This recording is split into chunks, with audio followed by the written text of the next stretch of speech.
Welcome to Peace is a Choice, the podcast where we explore how conscious awareness can help us cultivate inner peace and transform our lives. I'm Natasha Wallace, and in each episode, we'll hear from guests about their personal journeys, the challenges they've faced, and how they've found greater levels of peace in their lives and positively impacted the lives of others. Today, I'm joined by the incredible Lizzie Allan, a professional comedian, trained therapist, and co-founder of Hilarapy, the visionary organisation helping people use laughter as a positive, reliable, and therapeutic tool for addressing problems that can otherwise seem overwhelming. Lizzie is transforming lives through comedy, therapy, music, and even a touch of magic to create spaces of connection, healing, and peace. Lizzie, welcome to Peace is a Choice. I can't wait to get stuck in. Hello, thank you for having me. Well, I mean, it's an absolute pleasure. And the reason that we connected was because you're a prolific poster. So I'm an Instagram addict for my sins. So you popped up on one of my reels one day and you were talking about uplifting humanity, which, spoke to me. And since then, I have watched lots of your reels and have found you to be probably one of the most honest and authentic creators that I follow. And even recently, you've been talking about the fact that you're being so authentic and you've lost some followers, which I thought was quite interesting. Talk to me a little bit about you and what has led to you to being, I guess, such a conveyor of truth when it comes to social media. I don't even know how to answer that question. My mum's an oversharer. So I think I just grew up around a lot of truth, maybe too much truth. Maybe, my mum went through quite a tumultuous childhood. And I think a lot of people did of that era because of the Second World War. Their parents were coming back traumatized, and my grandpa was very traumatized, and he became an alcoholic, drug addict, schizophrenic, and he was a practicing doctor. So as a child, my mum was always in crisis. She always seemed to be in emotional crisis, and she would just overshare. Like, we would just hear everything about what it was like for her growing up. And then she became a social worker, and she was like the wounded healer. And I think we're familiar with that. We try to fix outside of ourselves what we have struggled with internally. And the journey, I think, is to come back to self and do the work within so that we don't go outwards. But I think that's the reason why is I watched my mum go through the process of healing and trying to work through her trauma and loss as a teenager and a young adult. And that was an inspiration. So it wasn't ever shameful to say, so mentally ill in our family. My dad was an alcoholic and drug addict and gambling addict. My mum left my dad. My dad was in recovery. So he was really open about, he was always trying to make amends. So they were both quite chaotic, and I grew up in that, but there was an honesty about it. There was no, we're going to hide this from the rest of the world. We're going to pretend we're perfect. My mum was just telling anyone who would listen. So, if you transfer that into what I'm doing now, I'm basically being my mum, and I'm telling anyone who will listen, right, what's going on. But I suppose that's one of my gifts, is that I'm a communicator. And the comedy aspect is, we're British, so we know that we have been diffusing tension collectively with humor for a really long time. Yeah. And I wanted to find the intersection between comedy and healing, because I couldn't just do comedy if I was unwell. And I was unwell for a long time. I went through my own addiction journey and my own mental health journey. So Yeah. in a nutshell. That's why I overshare on Instagram. But it's not really oversharing. It's just, I'm just saying what's going on. Yeah, well, it's funny you should say that, because I was listening to you on one of your reels talking about oversharing the other day, and I thought, is it oversharing? Because I think there's such an incredible power in telling the truth, and often in society we don't really feel like we can. And if you look at, the emotions that bring high vibration in comparison to the emotions that bring low vibration, I believe that authenticity is a very high vibration emotion. So the way that your being is healing because you're authentic. What does it give to you to be able to tell the truth? I make a lot of friends. People feel comfortable around me and then they show up. So automatically I give permission. I don't give permission, but the way that I show up naturally gives permission to other people to relax a little bit and just show up wherever they're at. And that creates connection, like deep connection. And so I make friends easily and I move through the world easily because of it. And also I don't care, like people can't use my stuff against me if I've already told them. It's like, ha, I found out you were in a psych ward 25 years ago. It's like, ha, yeah, but I told you, remember? Brilliant. What do you think it leads to, though? Because I think sometimes it feels uncomfortable, right? That's the sense I get, that sometimes you think, oh, have I said too much? Do you think that's fair?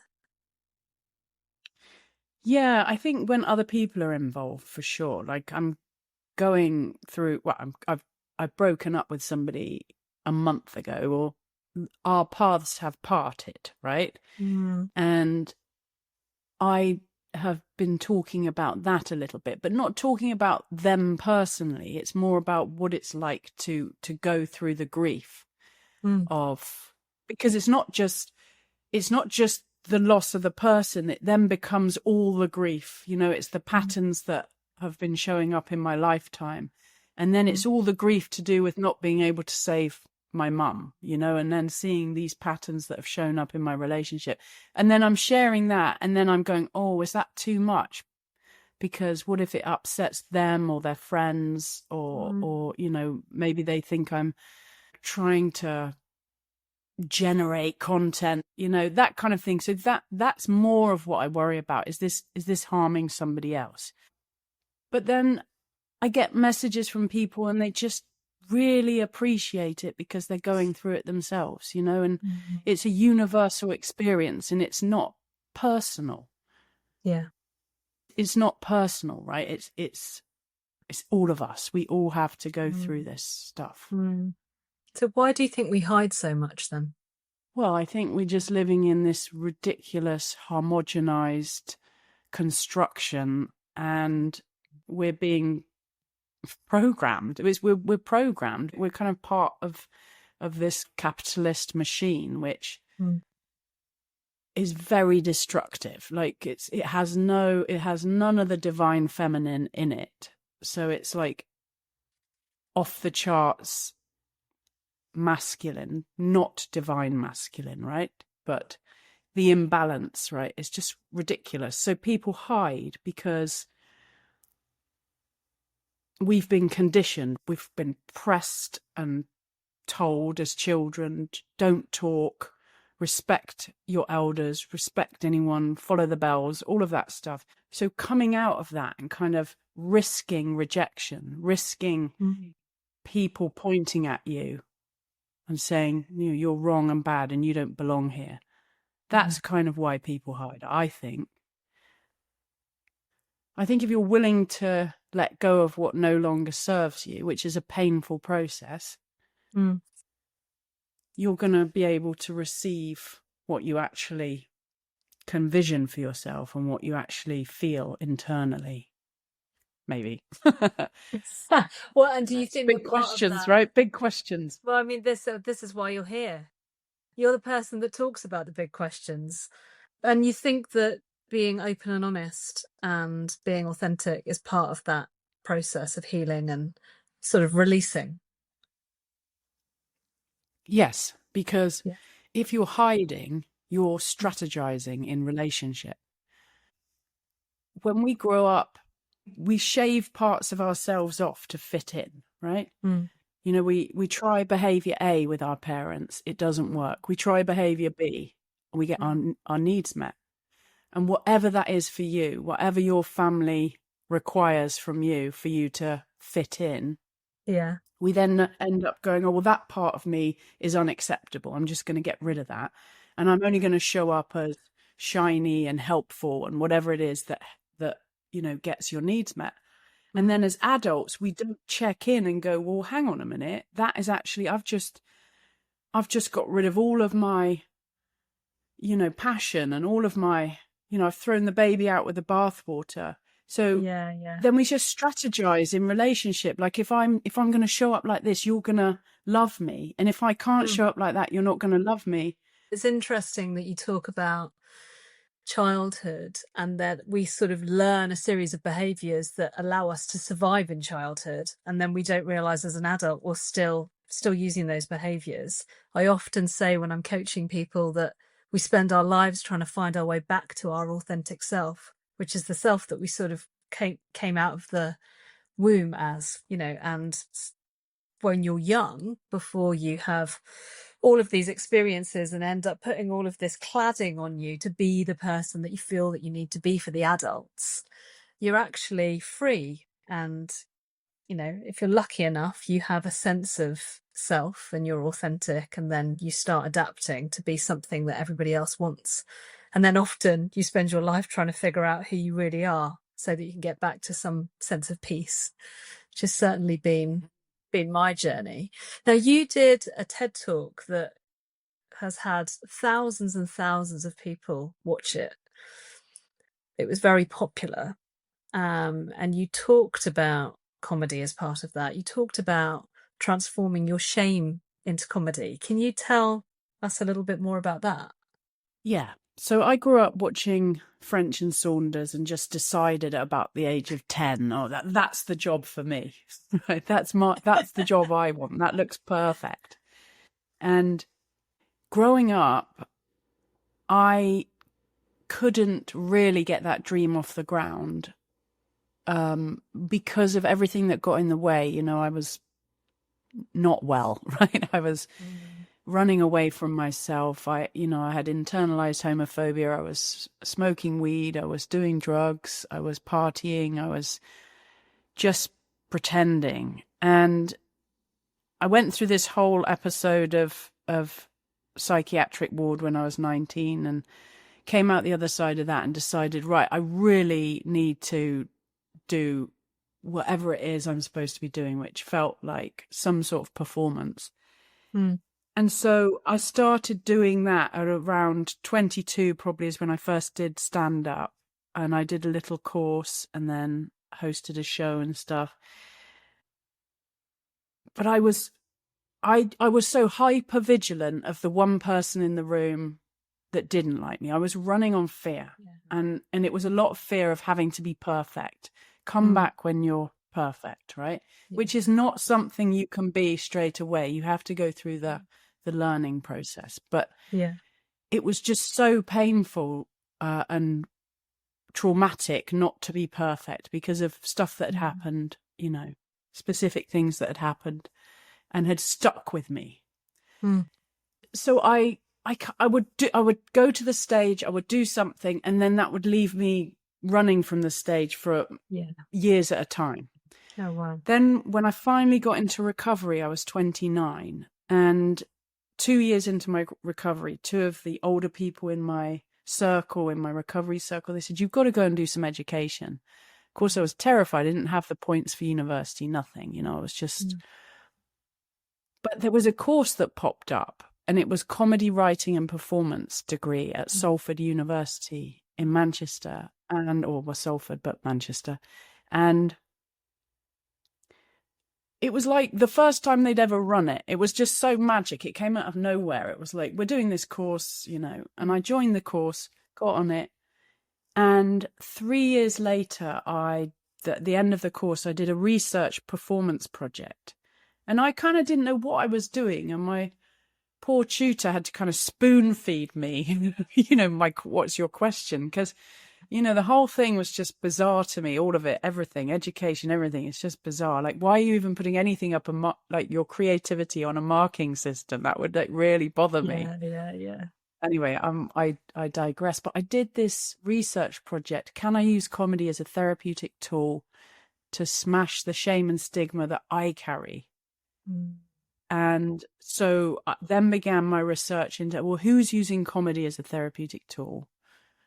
And, you know, that's why I'm in Canada, actually, because I found somebody here that does it. And I thought, well, I'll go and do some work experience with that person. Eventually, that happened after. But that performance changed everything for me.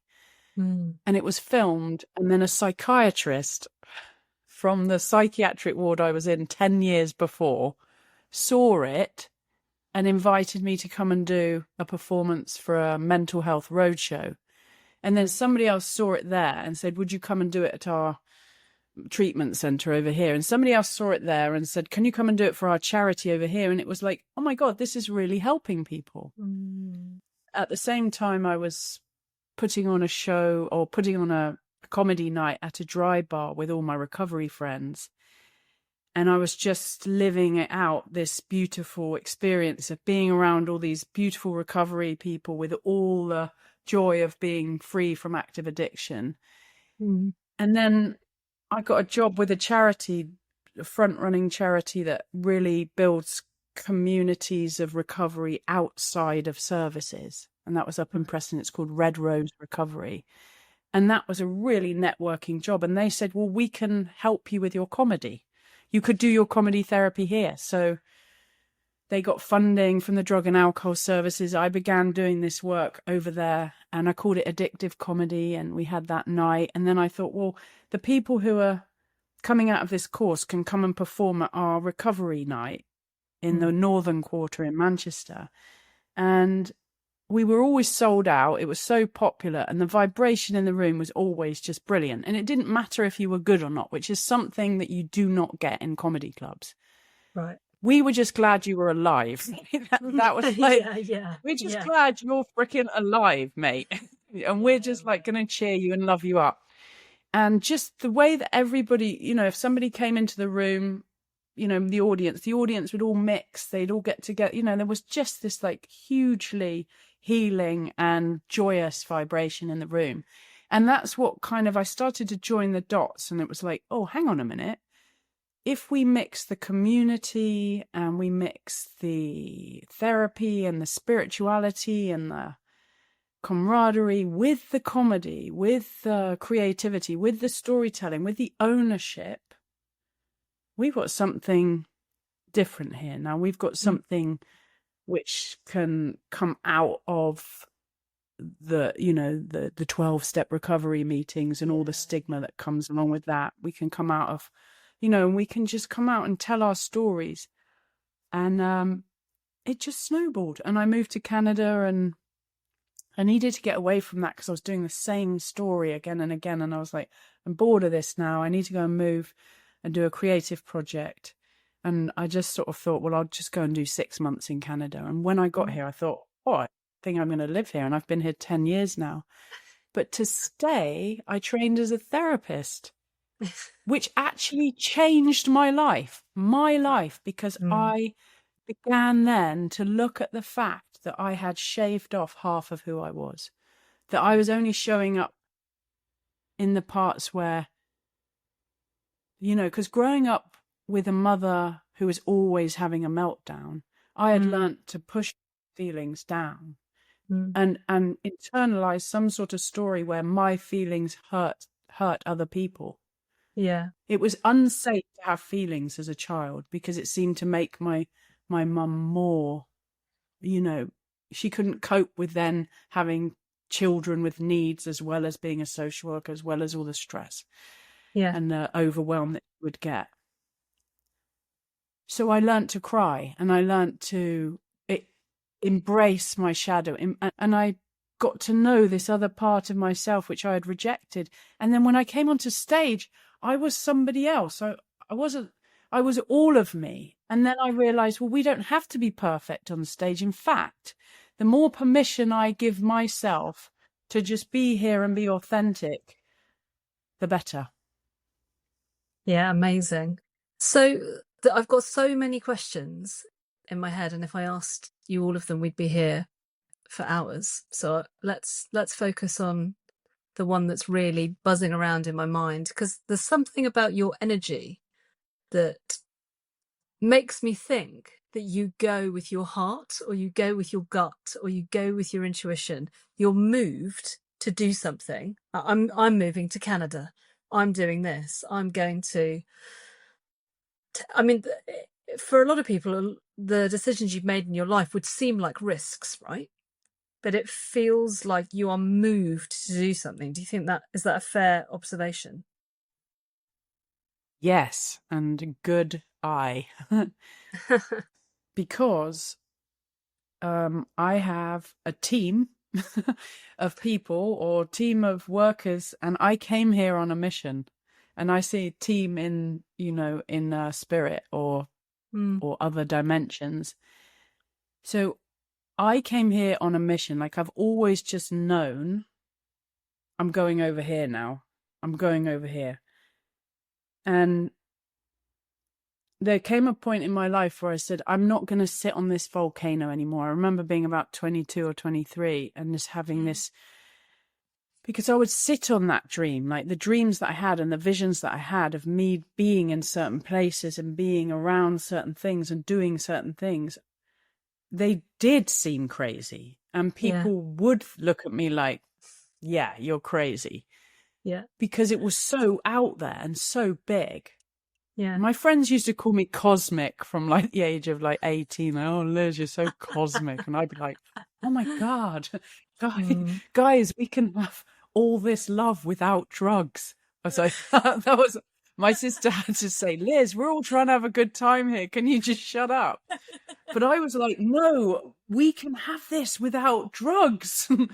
And that was like, I'm jumping about the place, but a certain point in time, I have finished with a place, or a place has finished with me, and I'm ready for the next step. And first of all, it will tell me in many ways, okay, you're going to go over here. First, I'll start seeing where I'm going. I'll get a green lit, like I feel like my body will get a green lit. It'll be, yes, I get excited about that. It feels good. I might sit on it a bit. If I sit on it too long, the universe will kick me. It will kick me. I will become uncomfortable and I will have no choice. So now I know I will listen and I will be directed. Yeah. And every time I am directed, it is better than I ever could have expected, because we are all connected to source. We are able to intuitively make decisions if we have a connection with our higher self, higher whatever. We can literally be guided through a war zone safely. Do you remember Harriet Tubman? She was an escaped slave, and there's a whole film about her, and she would rescue slaves, and she would guide them up through to Canada. But she would do it all intuitively. So she would know when to stop, when to keep moving. And she rescued so many people like that because she was in tune with a higher.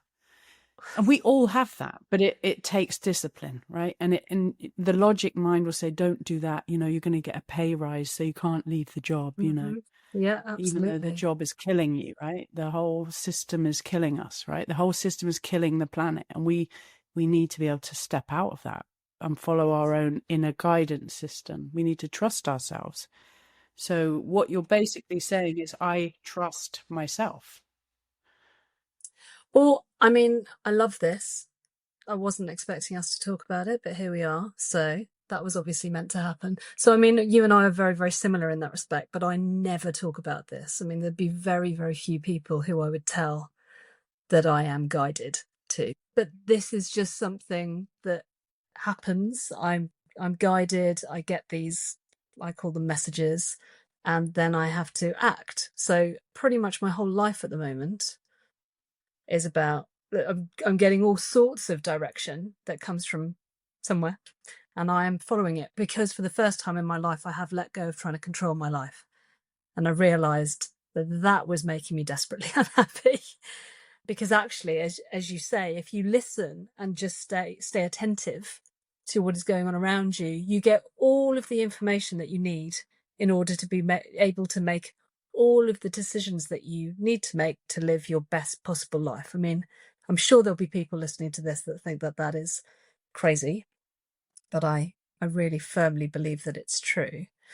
How do people who haven't already figured this out start to see that that is possible, that trusting their gut is possible, that taking maybe more risks is possible, that following their soul's purpose is possible, that doing something that doesn't look like the conventional path is okay?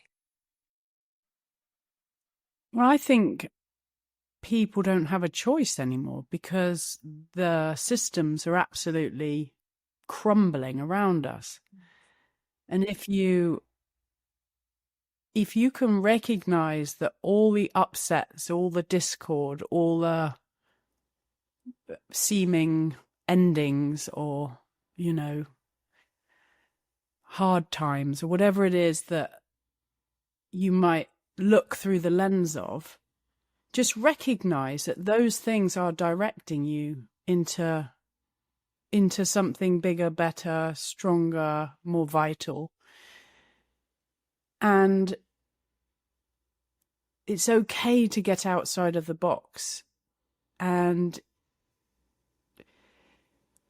I think most people are just not going to have a choice. I think there's, whether people are going to want to really hear this or not, those who can hear it, can hear it. Those who can't. And it doesn't matter, right? But it doesn't mean we shouldn't speak it. Yeah. Speak it, okay? Don't underestimate people, because lots of people do understand it and lots of people don't. But they won't. They'll just switch off, and it doesn't matter anyway.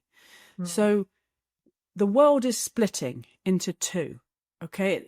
And one side of the are going to slip down into the abyss, and they are the ones that are being controlled and happy to be controlled and giving all their power away to, the powers that be. And then there's another side where people are going, well, hang on a minute, I'm as switched on, wide awake as the trees and the flowers and the birds and the squirrels, and they're all doing their own thing. They're all living the present moment. Yeah. And we're being asked to step into that. So when I'm present and I'm living in the present moment, I can meet every single thing. And reality then doesn't just become a construct in my mind. It isn't just the things I see on the news that tell me what the world is, that the world is at war and burning. And well, no, it's not. When I step outside, my world is not, well, it is burning around here.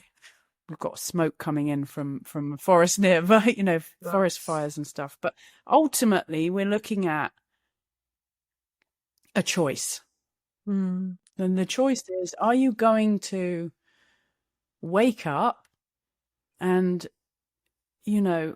take responsibility for your own energetic contribution to the whole, whether that be, yeah, I mean, that we're slightly sort of veering into it, but it's about taking responsibility for your energetic contribution to the whole.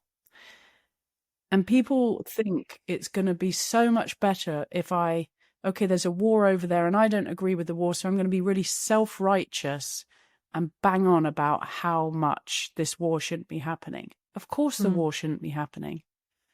But you being at war with the war is the war. So you are the war. You are carrying the war in your energy.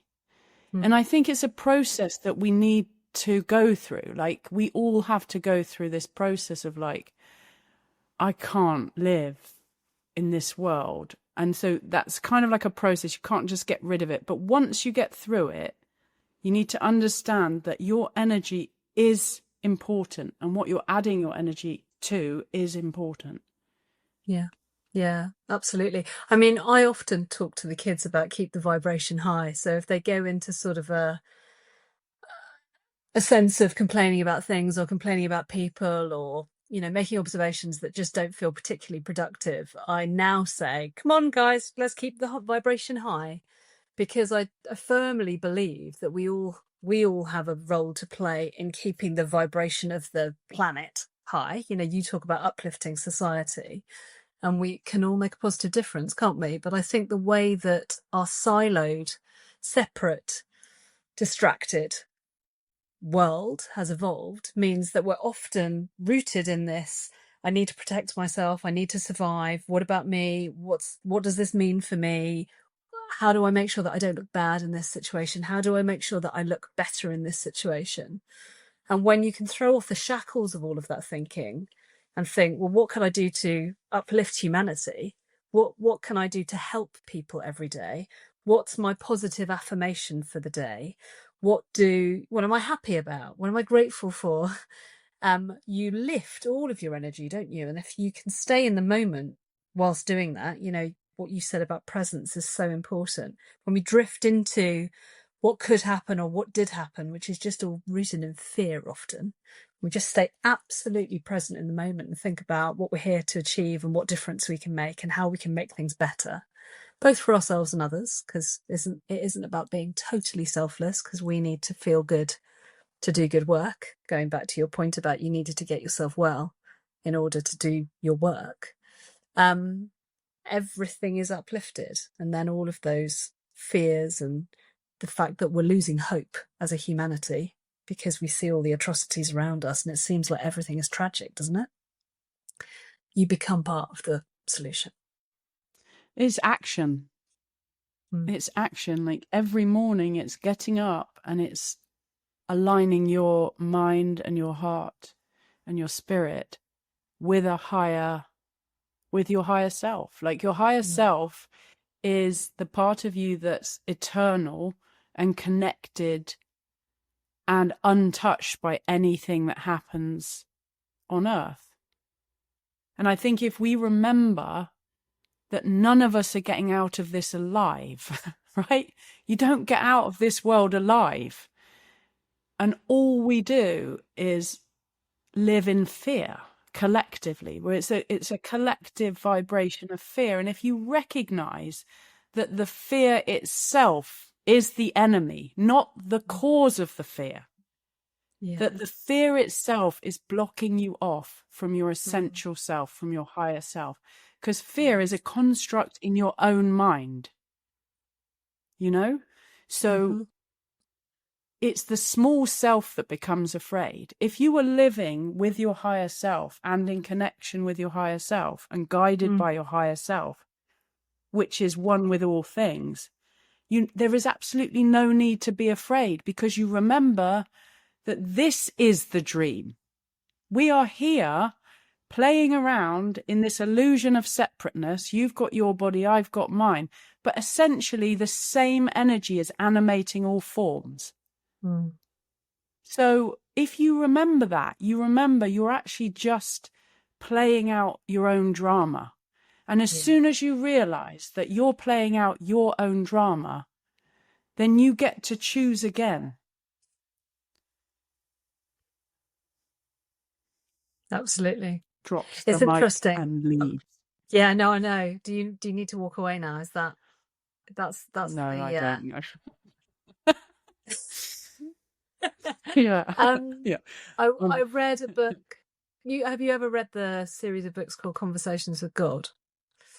Absolutely, I have. Yeah, I mean, they're a wonderful. Well, I mean, regardless of whether you believe in God or not, I think they're just a brilliant series of books to get you thinking differently. One of the things I read was about the fact that we are in heaven now. This is heaven, but we are screwing it up, and we are screwing it up because of fear and greed. But, you know, this is as good as it's going to get. I mean, it is. I don't believe that, but, you know, this is heaven. There is no hell. We're not all going to hell. We're not going to burn in hell. We are creating hell on earth. And I guess it sort of speaks to everything you just said, which is we have choice. We have a choice to walk out into the world every day being scared of it, or we have a choice to go out into the world and uplift it. You know, heaven and hell, you can switch between them all the time. That's called timeline jumping, or you can switch between different, you know, futures, basically, where you're taking yourself. And heaven and hell is a decision inside oneself. You can sit in heaven, right? You can sit on a beautiful beach in a beautiful part of the world. But if you dwell on negativity, you will be in hell. But you can also be in prison and dwell on heavenly things, dwell on right-minded things, and be in heaven. And I'm a massive fan of the Tao Te Ching, or Tao Te Ching is how they say it, I think. I don't know what my point from that is, but anyway, I suppose that's perimenopause for you, isn't it? It might come back. Yeah, I now believe that if I forget something, whether it's to do with perimenopause or not, I wasn't meant to say it. Or something else will come in a minute that's even more profound. 100%. Well, that brings us to acceptance, yes. which I think is the answer to all our problems.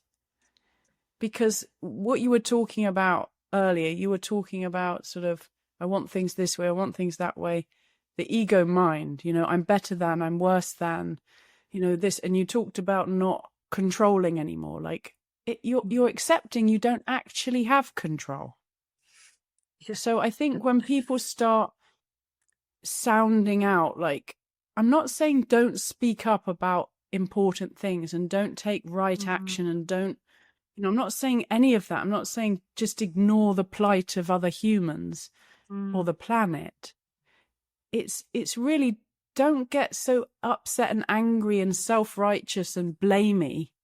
Yeah. When your energy, when maybe you're not speaking kindly to people in your day-to-day life, or maybe you're not kind of, you know, showing up in relationships in peace and love. Like, who are you to sort of point the finger and say other people shouldn't be fighting, but here I am, fighting myself, fighting the world, fighting everything. It's like, this is interesting because I did make a reel that people kind of thought, well, you know, like, I'm going to tell you what, you know, you're wrong. You should be doing this, this, and this. And it's like, and I said something about, you know, love vibration, love energy. If we get into that space, we're going to create big shifts on this planet collectively, if we can do that. And people think, no, you need to fight against these powers. You need to fight. But they don't understand that when you are in the vibration of love, your actions are going to be inspired by love. And the things that you do are in love. It's not just an empty, it's not just saying, oh yeah, be in love, man, peace, and take acid and sit on a bus. Do you know what I mean? It's like, no. You know, when I'm committed to a higher vibration, then the work that I do and the way that I show up in the world and whatever connections I have with other people are going to be cooperative, and they are going to be peaceful, and they are going to inspire others to do the same. And what do we need? It's cooperation. We need to work together. We need all of these things. And it doesn't come from control. It doesn't come from, you know, berating people into, you know, your way of thinking. Yeah, I mean, love is ultimately the highest power. I couldn't agree any more with you. I was at the theatre with somebody recently, and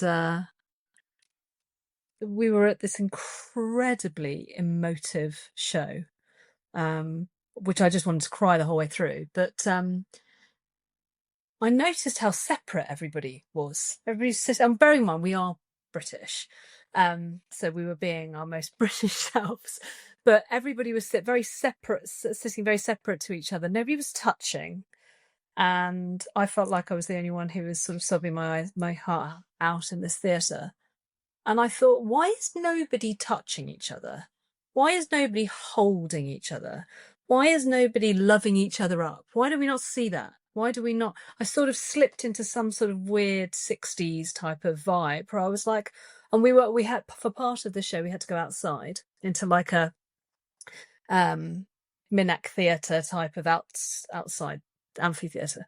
So the sun was shining. It was a beautiful day. The show we were seeing was incredible. The actors were incredible. I was so moved. And for some reason, I was stood around thinking, why aren't people holding each other and loving each other? I don't know why that was the thought. You will no doubt have similar experiences to me where you'll have some sort of download of something you haven't considered before, and then all of a sudden you think, wow, yeah, why are people not doing that? And I just thought, why have we separated ourselves so much in society? Because actually, if we just loved, if that was the thing we brought every day, everything would be okay. Everything would be okay. I mean, that's what I believe anyway.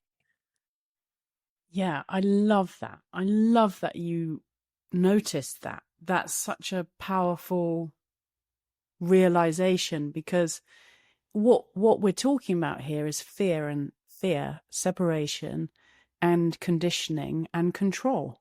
So it's the collective mindset. It's like you were talking about, why do we hide, right? So you felt like the only person in that space who was bawling their eyes out, and other people were probably having to hide it for the very same reasons that I told you about, that it wasn't safe to have feelings. Like if you speak to my dad will say, we didn't have feelings in the 50s, right? It's like we have been programmed by a generation, maybe lifetimes of people who have been told, you're not allowed to have emotions, you're not allowed to show up, it's not safe. And we're still living with, maybe it wasn't safe 500,000 years ago, right? Maybe it wasn't, because of all the people, the kings and whatever, that controlled the land, and you're just a serf on the land. And do you know what I mean? We come from, it's a brutal history we come from. So we are living in trauma. We are traumatized collectively. And that's the nature of reality. Like nobody escapes trauma. Nobody escapes the effects of growing up with traumatized people. But when we recognize and we show up in love, we fall in love with ourselves. We bring ourselves back to ourselves and go, hang on a minute, I am a miracle and I'm going to live as such. And then your essential consciousness, your light, will shine through, and it will animate you, and it will animate the people around you, and they will just wake up. They'll go, oh my goodness, of course we can all hug. Do you know what I mean? Like, do you ever get that like thing where you want to stand up in a really quiet room and shout something, like to sort of just break the monotony of just conformity, where you go, hello everyone, I'd like to make an announcement. I mean, my children would tell you that I do that, and that they're mortified by it and want to leave me, basically, because I will. And you know, we'll be walking through London, and I'll just want to shout an expletive or something, just to sort of shake things up a little bit, because everything's just so conformist. But actually, as a consequence of that, I often feel like I don't conform. I mean, now I'm comfortable with that. I now have reached, you know, the point in which I just think, I don't care. I'm trying to do my best in life. I try and keep the vibration high. I try and be a good person. I try to bring kindness. I try to bring love. And I know that people sometimes look at me and think, you're odd. You're just a weirdo. And I'm like, yeah, that's true. I am. Thank you very much. Thanks for noticing. But you have to get comfortable with that, don't you? My 15-year-old daughter, you know, can't get comfortable with that right now. Not with me, but, you know, she wouldn't be able to have that thought for herself, because, of course, we live in this society that's constantly looking, we're all looking at each other to go, what do they say? What do they do? What do they wear? How much do they earn? What do they drive? Are they cool? Are they ick? I mean, all of the things. And it's just, it's such I know, kids are so funny. Brah. Yeah, well, exactly. And I just think that's such a difficult, I think that the younger generation have got their work cut out for them, because it's so hard. Everybody's looking at each other, assessing their levels of cool or slay or whatever it is. my kids will kill me for saying that on the podcast. It's hard, isn't it? What do you think you've learned from your journey as somebody who is still, you know, young and cool, I would argue, that you could share with the new generation that are coming through that will help them on their path?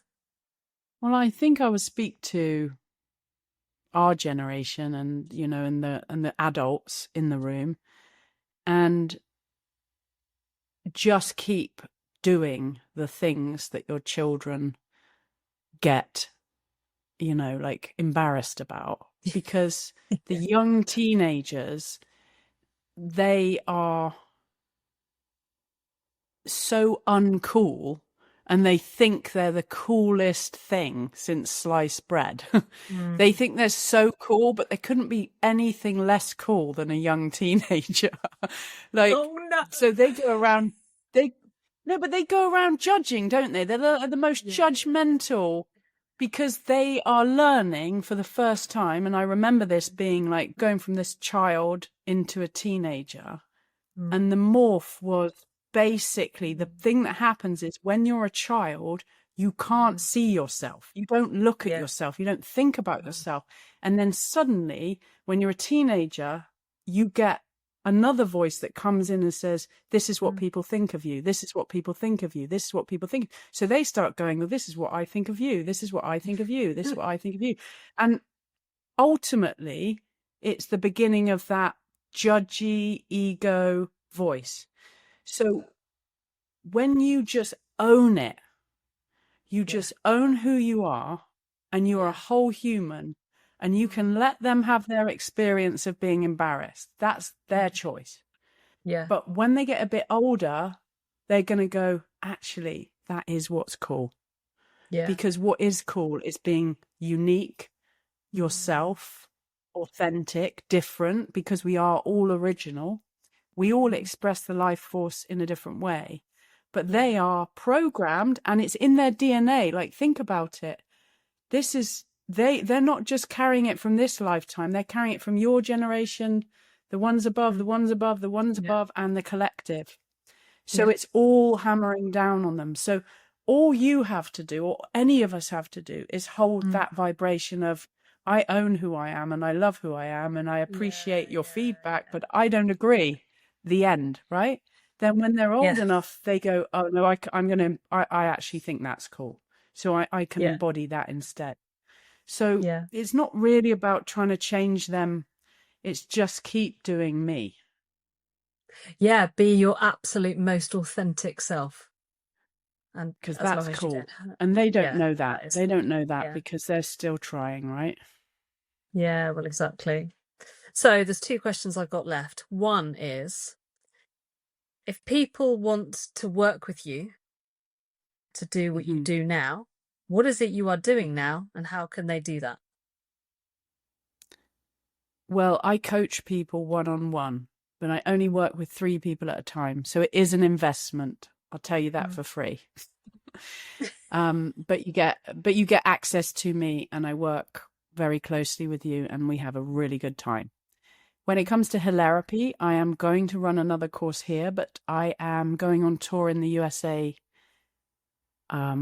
next year. So I will be working through the States, and that's going to be a whole other chapter. So that's where I'm being led at the moment. Great. And then, of course, once I get my visa to do comedy and comedy therapy in the USA, well, all bets are off. I will just absolutely take off like a rocket. Yeah, great. So, and that's it, really. Fantastic. So you're going to take off like a rocket, which is great. Yes. And just quickly explain to us what the hilarity is. I think it's an important thing that we cover before we go. Hilarity is the intersection of therapy, spirituality, and comedy. And I have a course which is 10 weeks long, but we are in process to turning that into a series. So you'll be able to watch it, basically, and follow the journeys of these characters as they go through their process to get to the stage, to own their stuff. So that's where that's at the moment. So it's not as easy for me now to do courses locally and things like that because of the other creative projects that I have to get going. But it's all coming. Okay, so we need to watch. We need to watch, wait, and listen. Yes, and my website will be up and running fairly soon. So lizzieallan.com. And in the meantime, how can people get hold of you? So you can follow me on Instagram at Lizzie Allan Vision. And you can sign up to an email list and things like that. But everything's coming. I'm a bit of a one-man band, but the team is building and building and building. Great. Well, and obviously, if there's anybody out there who wants to help you who in actual 3D form as a real human being, maybe they can reach out. Before we go, we also must talk about the Women's Circle, because, of course, that's the other way that people can get some of this wonderful Lizzie Allan love. I've been to your Women's Circle, which was just chef's kiss. Having had a really tricky day, I came and it just meant that I had a really good sleep, actually. Do you want to just quickly explain a little bit about that and how people can find out more? Yeah, you can go to the Women's Circle Movement.com and learn about everything to do with that. And it's a leaderless movement of women's circles that we hope will spread across the world. And it's a place where you can come for free or by donation and be heard, seen, share and witnessed, and we just lift each other up. And it's not coaching, it's not therapy, it's connection. And at the moment we have one circle that meets every Monday at 12 PST, which is Vancouver time, but you can work out the time difference. It's 8 o'clock in the UK. Yeah. And lots of different women from all over the world come and we share the facilitating. We make it continue. There's no leaders. Anyone can start a circle in person. We have all the resources you need to start your own circle online. And we are going to act as the hub. So the Women's Circle Movement is the hub, so people can come and go, oh, look, there's a women's circle in my area, or there's one in my time zone. That's the thing. That's the vision. But we start small and we go out from there, I suppose. Well, that's the secret to success. You've got to start somewhere. And it was incredible when I came, and I will definitely come to more. So I would highly recommend it. I could go on talking to you for a very long time, Lizzie, not least because I learn something every time I listen to you, whether that's on an Instagram reel or in person. So thank you so much. I would really encourage the audience to track down Lizzie's content, because it's just incredible. It's very, very thought-provoking. And in a world where things are quite difficult at the moment and it's hard to keep your vibration up, Lizzie does help you to do that. So thank you so much for being a guest on the Peace is a Choice podcast today. I've hugely enjoyed it, and I'm sure there's lots of people that would get massive amounts of benefit from what you've shared with us today. Thank you for having me. It's been an absolute pleasure. Thank you for listening to Peace is a Choice. For any information on what we've covered in today's episode, and to connect with my guests, head to the show notes. It would be great if you could rate and review the podcast and subscribe now so you don't miss out on any future episodes.